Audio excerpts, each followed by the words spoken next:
Hi, I'm Lori. I'm Vice President of Gardens Buffalo Niagara, and we are thrilled that NOCO, or that Buffalo River Compost, a division of NOCO, reached out with a sponsorship this year because gardeners, as everyone knows, loves compost.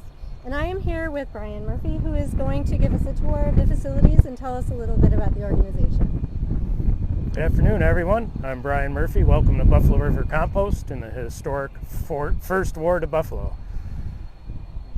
Well, maybe you could tell us a little bit, first of all, about how you began.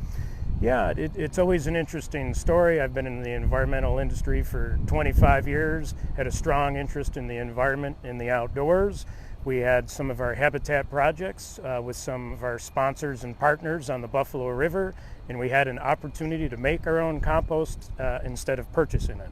And that's sort of as the seed started. We said this is a great opportunity to have a product that is part of our habitat project. Right, and you began with Buffalo River Keeper, back when it was Buffalo River Keeper. That's right. We had a project right at the end of Catherine Street here with Buffalo Niagara River Keeper at the time, and we were going to take wood waste out of the river that was going to go to a landfill, and then we're going to import compost. As a team, we identified the opportunity to use resources we have, divert materials from a landfill, and then contribute back to our project. And so we have some of these materials back here. Should we go and see them? Sure, that'd be great. So right behind here is material from the Buffalo Zoo. We have the 14 or 13 different hoof-stocked animals that contribute to this. We used to have the elephants. Unfortunately, they had to go to a better and different home. This includes the straw, bedding, the hoof-stocked waste, and the alfalfa feed. This material contributes greatly as one of the ingredients in the compost. And this you said was mash? Yes, we have spent brew mash and distillery mash also that comes in weekly from local breweries and distilleries. So that's another part of our diverse ingredients. You'll notice as we're walking, we're actually going to walk around the Tree of Life. It's part of the site. We wanted to maintain that here, so the raw ingredients start here, and we're going to work our way around and end up with a beautiful finished product. Nice. And then this over here is from where? This pile here with the wood. Yeah, we have the raw wood products, so that could be landscapers bringing in brush and different from landscaping cleanup projects, development cleanup type projects or clearing. So if they're going to build a new building or anything like that, we can get some of the trees that come in from this, so development and those type of projects. This comes in its raw form like this, and then we run that through a grinder machine, and that turns into one of the next phases right here, which is, let's go see the yeah. So we have. What is your, so I imagine you mix this all together, right? We do. So as we get to standing in front of the wood chips, about once a week, we divert 8 to 10 tons of food waste. Tons? You said tons? Tons. So as a scale, that comes in like a dump truck. So imagine a dump truck coming in full of food waste. We believe in the shop local and the circular economy. These are coming from our grocery stores. The makeup is fruits, vegetables, breads, flours, sometimes some other ingredients. That material is literally dumped right on the ground, and then we mix in our special secret blend, things of the zoo blend, the wood chips, the brew waste, the distillery waste, seaweed, and even driftwood. We do get some of the driftwood that happens too. So we mix all those things together and start that in one of our active piles. Oh, that's interesting. Wow. 10 tons. And all of that would have gone into a landfill. It would. It would all have gone to a landfill. Unfortunately, with our dates and when things spoil, there was no other really good opportunities to use that. There's only so many pig farms or that type of thing. So the economic feasibility, especially with limitations on liability, things would end up going to a landfill. Wow, that's amazing. We were talking earlier, before you all came, we were talking earlier about invasives, right? Yes. Invasive abatement. Not everybody knows, but lots of folks do. We have Japanese knotweed, we have lesser celandine. We also have, in terms of invasive insects in the area, we have the Asian jumping worms.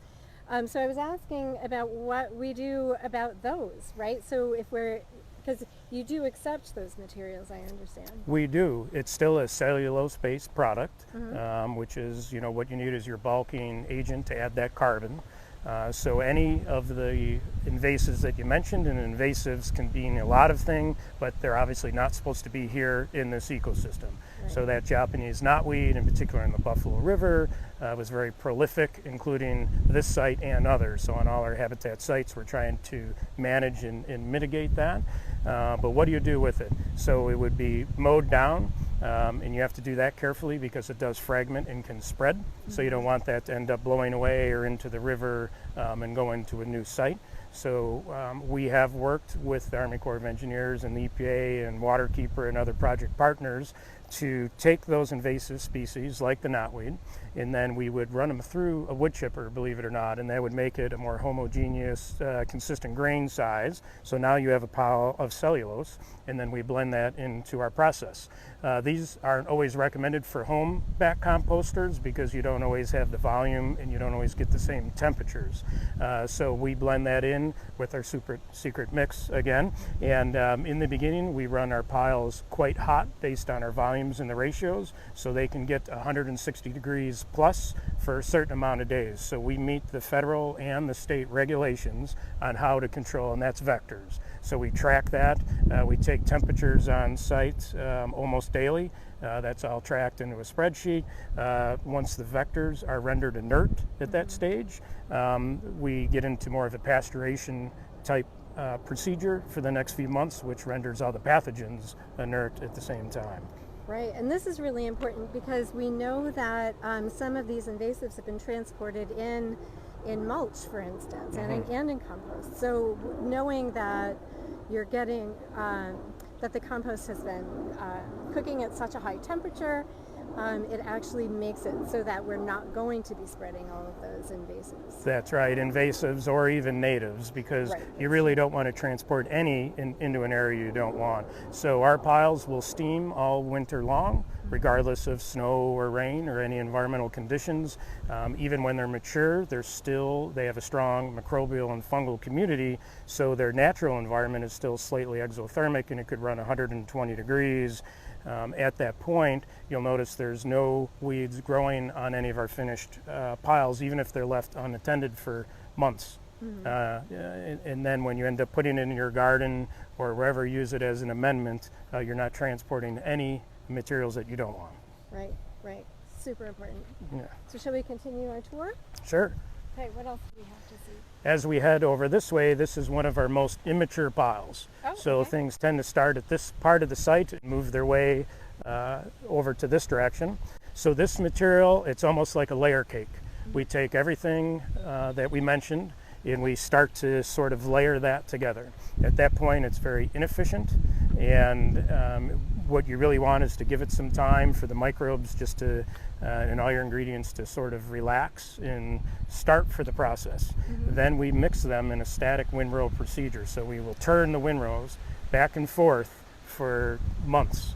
And every time you do that, you want to run an aerobic process, because if you go too anaerobic, so if you do not have the oxygen for too long, you can actually create certain acids, and you can change the pH, and you can do all. So you're trying to manage temperature and a balance between anaerobic and aerobic, and you go back and forth in that, and you control your temperatures as you want, and then nature does the rest. Yeah, very cool. Yeah, and so my home compost, very proud of my home compost, but I'm quite sure that I have not thought of most of those things when I was actually composting.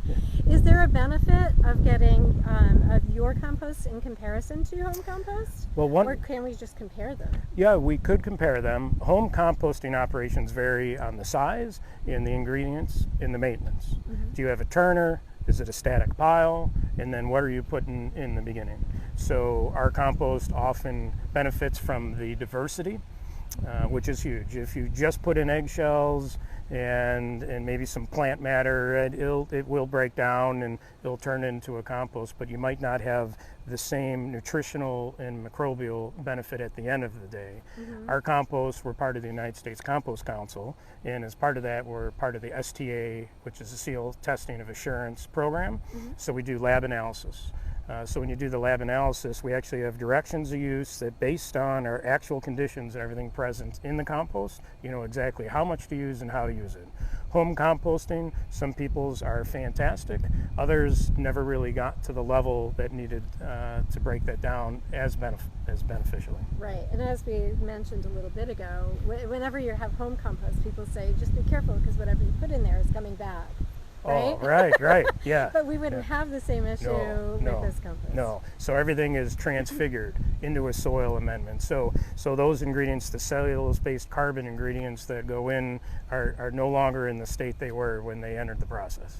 So it's very transformative. Exactly. Interesting. Yep, and then we work that back and forth, and at the end of the day, we have a very rich, nutritious black product, which is hard to see from here. So I don't know if we want to try to walk all the way around, or, yeah, sure. Okay, we'll keep walking around. Lead the way. This here is more of our carbon source. So varying gradations or sizes of wood chips in very different ages. So some are aged more, some are very fresh. This is some landscape waste here. So you'll see there's different, if they're tearing out a flower bed or any of that, this is actually mixed with seaweed also that we get from the marinas, from the parks right here in Buffalo. Oh, nice. Yeah. So you also get some of, so when we're thinking about that, like it's from dredging the river, I imagine, now and again? It's the state boat harbor, and just for the boats and the anglers to utilize that, they harvest that seaweed, and then that seaweed used to go to a landfill. It now comes here to be part of the process. Oh, that's fantastic. So this facility right here is keeping tons and tons of materials out of our landfill. Tons and tons. So you figure, anywhere from 500 to 1,000 tons of materials that would have otherwise gone to a landfill a year. And where does it go when it leaves here? I'm assuming it leaves here. And I'm assuming that also, and hopeful that it does. And when it does... Oh, it's beautiful. Yes. Okay, so this is from a gardener. This is a beautiful, beautiful pile. That is our finished product. You can see it's very mature. It's naturally black, and as a lot of people call it, the black gold. That's what you're after. A mulch, everyone looks for the aesthetics. That's just a dyed product that inefficiently rots in your landscaping, but may look pretty, and you have to do it every year. This, to me, looks pretty and is functional as a soil amendment fertilizer. So when this does leave, the product primarily has, if it goes to residents, it's through some of our partner landscapers. We are going to have more for sale for residents on smaller quantities in the future, but it does go to habitat projects, state projects, highway projects, where they have to blend soils because the quality is so poor, and then they're getting more and more into bioretention ponds, rain gardens, pollinator gardens, and those type of projects. So maybe you could tell us a little bit about the benefit of, more about the benefit of compost over mulch and caring for soil and things like that. We are speaking to a group of gardeners after all. Yeah, that's true. We all know gardens, especially in Buffalo, you only have a select footprint. You really can't rotate crops. In a perfect world, you could plant different things in different times. Naturally, the rhizomes would contribute back to that ecosystem. We really don't have that benefit. So you really want the same gardens to look that same, or add or subtract to it. But the soils are, the fruits, the vegetables, the flowers are all going to utilize all the nutrients in those soils. So you have to amend that back. There's lots of ways of doing that. Some people use artificial fertilizers that come from essentially pesticide fertilizer type plants. And you always see on the bag, you see your phosphorus and potassium and all those nutrients right on there. This does that naturally. And the beauty is you're taking food waste and other waste and then turning it into a very natural, organic supplement for your gardens. And it's a misnomer. If you used compost as just like you do mulch, it would be too much. It'd be like over fertilizing your garden or your lawn. But that tells you how nutrient rich it actually is. So you have to follow the directions of use and apply it in the right doses so that everything is happy. And as all your patrons would know, every species enjoys more or less of certain things. So for someone that had a very rare, special, premium situation, they would want to monitor how much they put down. And on top of it all, it looks good. Yeah, that is gorgeous. Thank you. I do need to ask also, I mean, and you know, full disclosure, we talked before. I was asking about the connection with NOCO, right? So, and you were, Buffalo River Compost existed for a few years, and then NOCO came into the picture. And maybe you could talk to us a little bit about that, because I know we have a number of folks who would be concerned with, you know, where do we get our sponsorships? Why do we get them from there? How is it that we can talk about environmental sustainability and talk to a company that deals in fossil fuels? So maybe we could talk about that, because I think, you know, I was thrilled with the response. Yeah, no, that's great, and I appreciate you asking. NOCO is a family-owned local business since 1933. It started in the coal. So it was one pickup truck delivering coal. There was a need, people needed to heat their homes, NOCO met that need. That has progressed through time with natural gas and diesel fuel and other fuels. Basically, we're a specialty transport company, and they're very good at that. So they identified they wanted to go to the fourth generation after all these years. Fossil fuels are becoming a dinosaur. No pun intended there. So to move to the fourth generation. I can bring myself to forgive that pun, but okay, leave it be. To move to that next generation, you have to be looking at sustainability. That's where we're going. We're going to continue to serve our customers where there's a need, and then we're going to move forward. We have numerous ventures that are looking forward, and that is diverting food waste from a landfill is a really big one. That's where we get into compost. One of the others is River Road Research. We actually grow black soldier flies and their larvae, and the ultimate goal there would be to replace fish meal sustainably. So wild caught fish meal, for every 2 wild caught fish, you can make 1 farm raised. Doesn't make sense, is not sustainable. The U.S. and the world is going to be getting more into aquaculture, and we'd like locally sourced circular economies. We'd like to feed those premium protein-based fish meal, and I think we'd all like to get our fish right here locally instead of from around the world. And that carbon footprint needs to be reduced to move forward. And NOCO has other ventures in recycling, glycol projects, or oils and other things. Community solar, we have a huge commitment in community solar because not everybody can put solar panels on their roof. How do we do it in a more economical, feasible way? So we're going down all these roads at one time. 90% of our new initiatives are towards sustainability. Yeah, that 90% that is really impressive, really impressive. Is there anything else that we should add?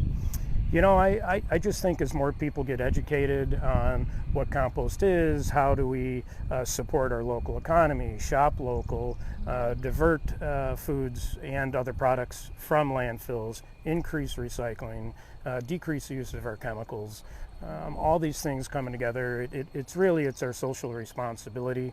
I think it's easy to be comfortable with convenience, and that needs to change, and we need to do that together.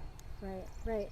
And one thing that Gardens Buffalo Niagara has been involved in too is the work that has made Buffalo into a habitat city. So the 13th largest, I believe, in the country, and the new push is to make Erie County a habitat county.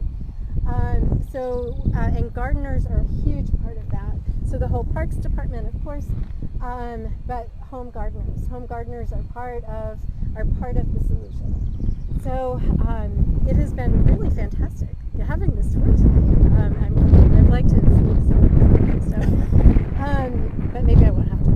But anyway, so thank you so much for joining us, and it was really great to meet you, and thank you so much for the sponsorship. Yeah, that's great. Any other questions, you can visit our website, buffalorivercompost.com, and that's new and lots of great material there. And I'm always available for people, whether it's tours, educational experiences, anything else. We're also going to be at the Erie County Fair. If anybody's there, you keep an eye out for us. Mm-hmm. And of course, someone from Buffalo River Compost is going to be at Garden Walk Buffalo headquarters over this weekend at Kleinhans from 10 to 4 each day. So hopefully we'll all meet there. And we will have compost available.